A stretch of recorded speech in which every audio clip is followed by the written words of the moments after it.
Guys, welcome back to the channel, welcome back to a new video. We had some very green days for Bitcoin, and I think the recent pump took a lot of people by surprise.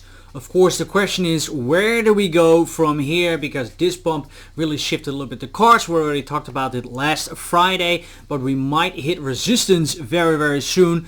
Before we are going to dive into the charts, please do me a favor, like and subscribe, click on the bell, click on all so you don't miss anything.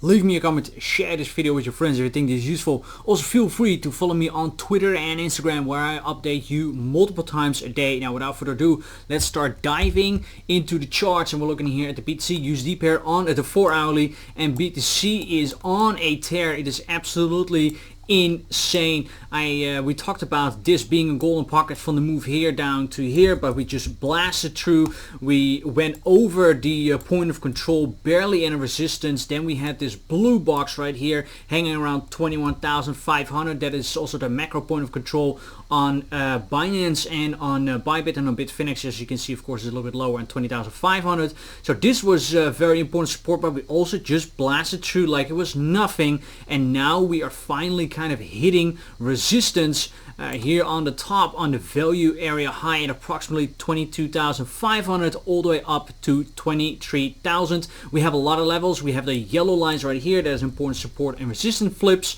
with the value area high at 22,500, and we have this cluster here of all these candles.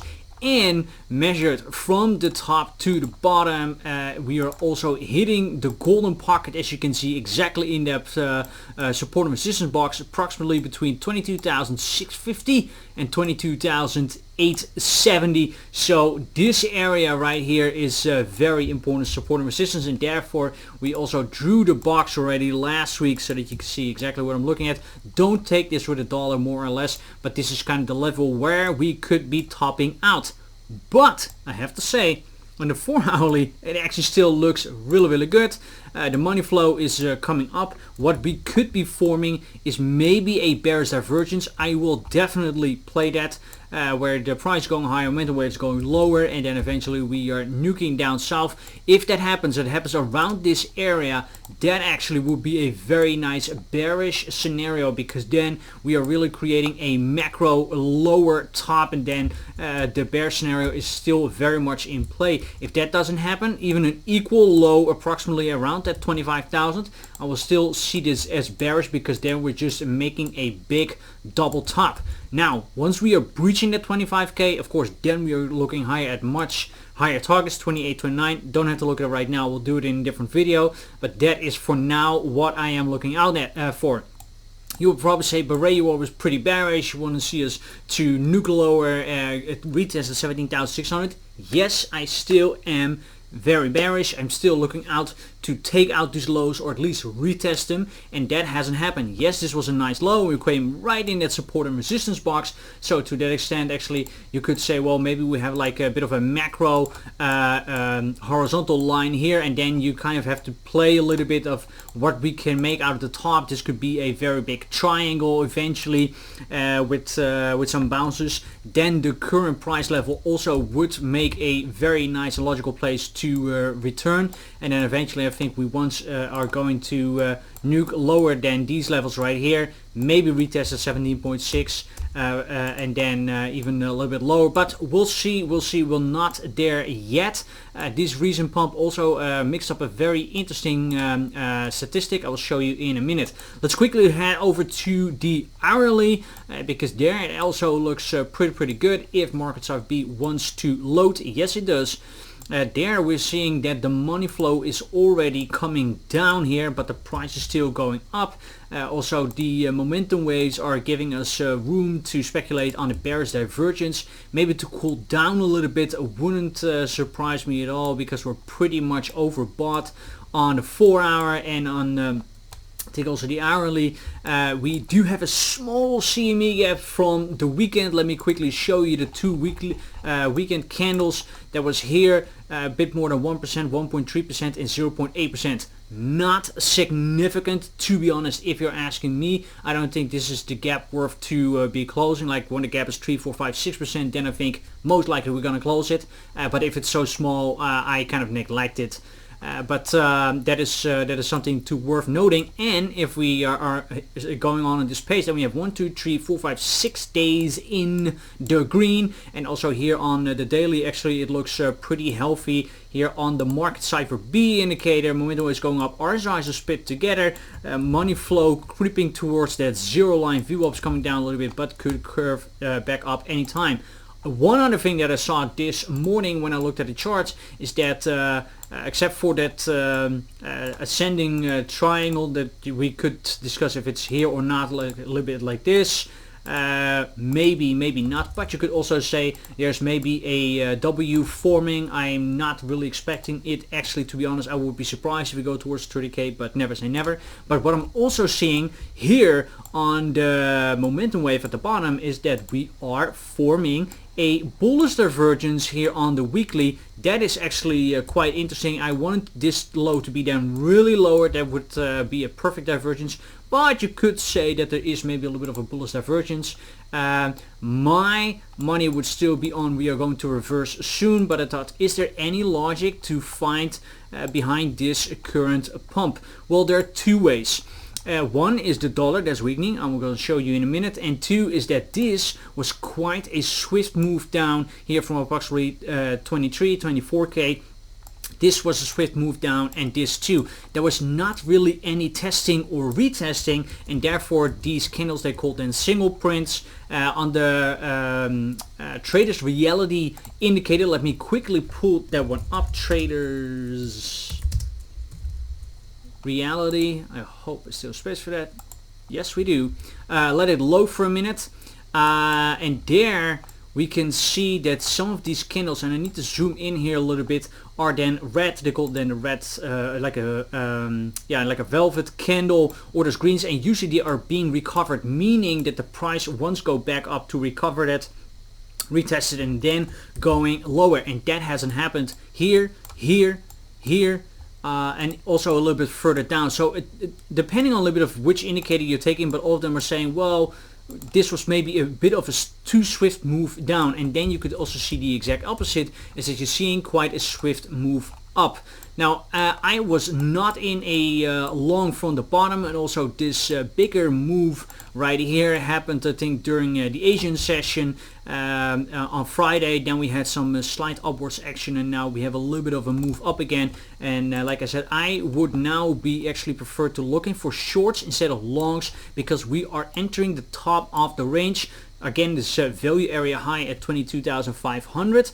So to now still look for a long after, what is it, approximately 20% pump? Yeah, exactly. That would not make any sense. Yes, we can go higher, but statistically you would have more success with a short than a long if the signals are there. And for me, the signals should be topping out 4 hour, maybe a bearish divergence on the 1 hour, 4 hour would be very nice. And then also on the smaller time frames, maybe like a 12-minute, 15-minute bearish divergence, that actually would be very nice.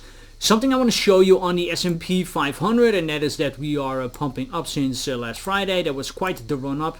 I was a little bit also surprised how fast it suddenly went, 4% up. The golden pocket measured from this top right here to this bottom all the way up is approximately 4,165, and we have a very important support and resistance flip. That is a horizontal white line. We have talked about this many times already, how many times it was support and resistance and flipped over and over and bounced off many times. So I think if there is a turnaround point, then it would be right here, and then we can maybe go lower. And like I said last week, I think if we are going towards the golden pocket, I think we're gonna break it, and then it's all going south again.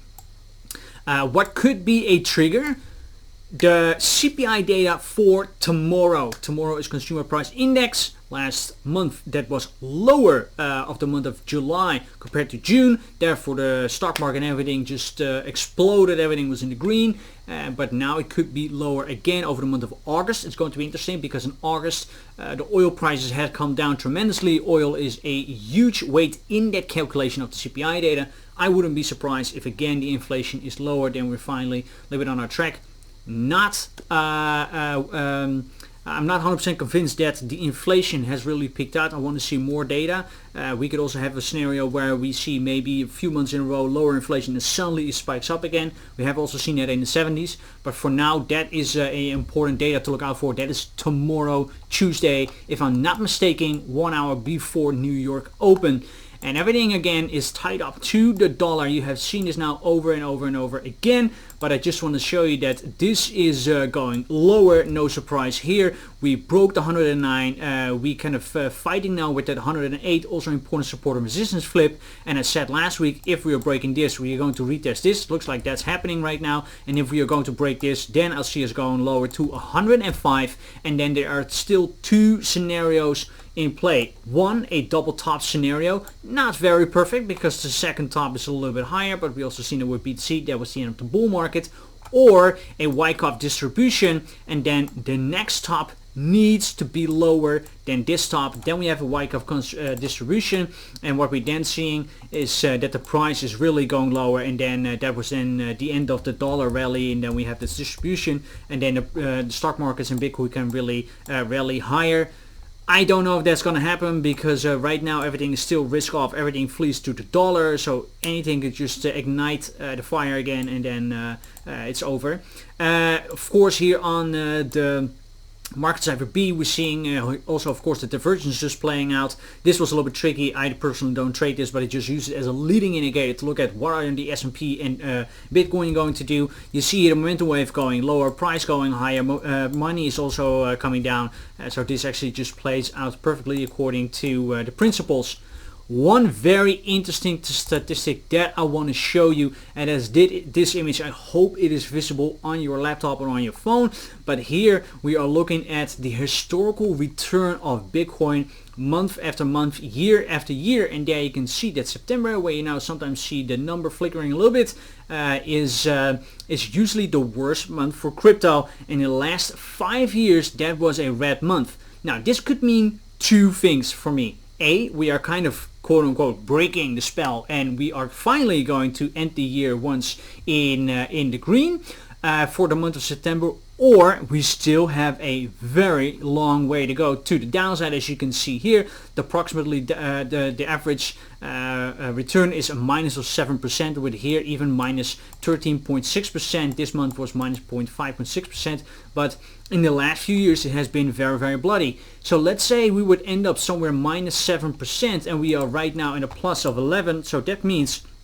that we have 19% to go to the downside if we want to respect that average. And if we're then looking at here and we do 19%, then we would be visiting 18k, approximately 17.6. So that would make very much sense that we're visiting those lows, and that's also something that I have been saying over and over again. I do think sooner or later, it could be October, could be September, could be November, whatever, but at some point I think we are going to test or retest it or dip below, and that for me could then maybe be a significant low, really depending on where we are bottoming out at that time for the price. But this actually could be a major move to the downside, and that could then play out in, let's say, the next week or 2 weeks or 3 weeks, or even overshooting it a little bit, let's say going below the 17.6, then we're going to, let's say, 17k or 16k, dropping down, let's say 25% in the next 2 weeks, and then coming up a little bit again